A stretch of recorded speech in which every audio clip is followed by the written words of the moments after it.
सौ प्रार्थनाताई अमित शिंदे यांच्या रूपात प्रभाग क्रमांक 17ला मिळतोय विकासाचा नवा चेहरा.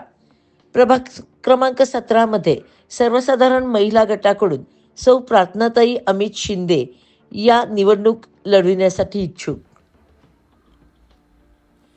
नमस्ते. आज आपण प्रभाग क्रमांक 17मध्ये आलेलो आहोत. सर्वसाधारण महिला गट असे आरक्षण या ठिकाणी पडलेले आहेत. या अनुषंगाने सौ प्रार्थनाताई अमित शिंदे या एक सामाजिक कार्यकर्त्या आहेत, यांची आपण भेट घेत आहोत.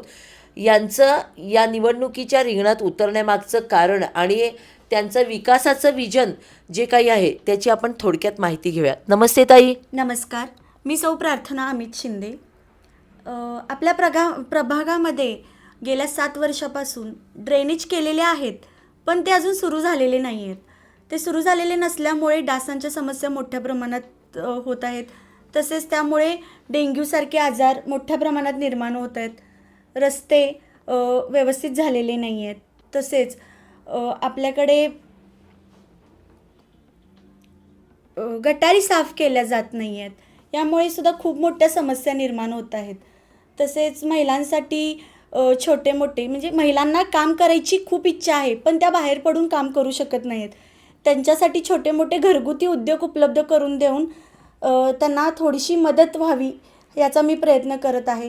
तसेच आपला तरुणाई पिढी जी आहे ती नशेच्या आहारी खूप जात आहे.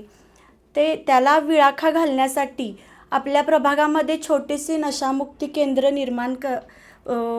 तयार करायचे आहेत. तसेच तरुण पिढीला काउन्सलिंगच्या माध्यमातून नशामुक्त होऊन कसं राहता येईल याचा एक छोटासा प्रयत्न करायचा आहे. मुली आता असुरक्षित आहेत खूप. त्या सक्षम बनण्यासाठी मर्दानी खेळ, लाटीकाठी असे छोटे मोठे खेळ त्यांना मोफत शिकवण्याचा प्रयत्न आहे.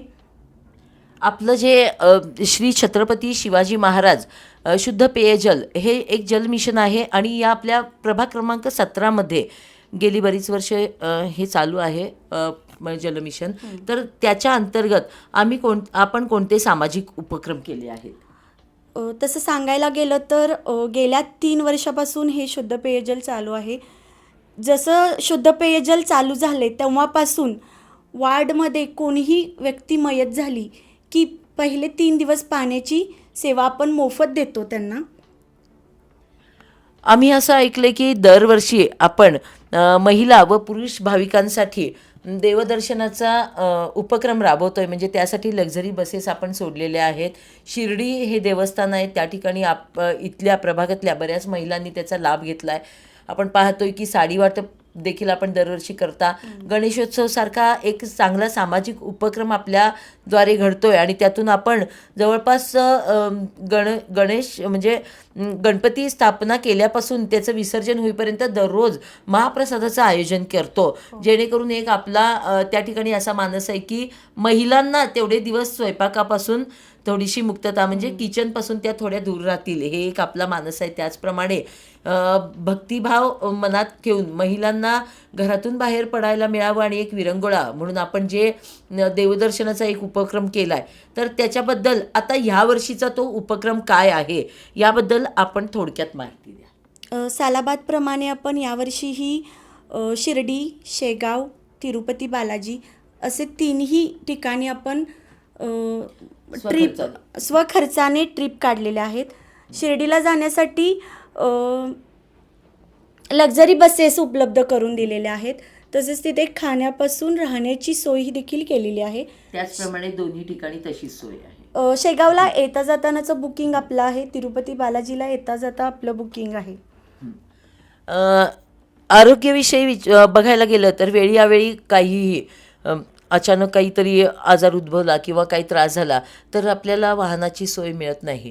तर त्या बाबतीत आपला काय निकष आहे? आपण प्रभागामध्ये ॲम्ब्युलन्स सेवा मोफत उपलब्ध करून देणार आहोत. जेणेकरून रात्री अपरात्री वाहनांच्या सोयीसुविधा उपलब्ध होत नाहीत, तर अशी समस्या निर्माण होऊन व्यक्तीला जीवास मुकू नये याच्यासाठी मी ॲम्ब्युलन्स सेवा मोफत उपलब्ध करत आहे. अतिशय चांगलं विजन घेऊन आणि खास करून महिलांसाठी विविध प्रकारच्या अशा योजना ज्या आहेत त्यांना म्हणजे त्यांचं उदरनिर्वाहाचं साधन असू दे, त्यांना विरंगुळा म्हणून देवदर्शन असू दे किंवा त्यांना स्वयंपाकापासून थोडीशी मुक्तता म्हणून महाप्रसादाचं आयोजन असू दे, तर ह्या सर्वच गोष्टी एक सामाजिक बांधिलकी म्हणून प्रार्थनाताई आणि अमित दादा या दोघांनी देखील केलेल्या आहेत.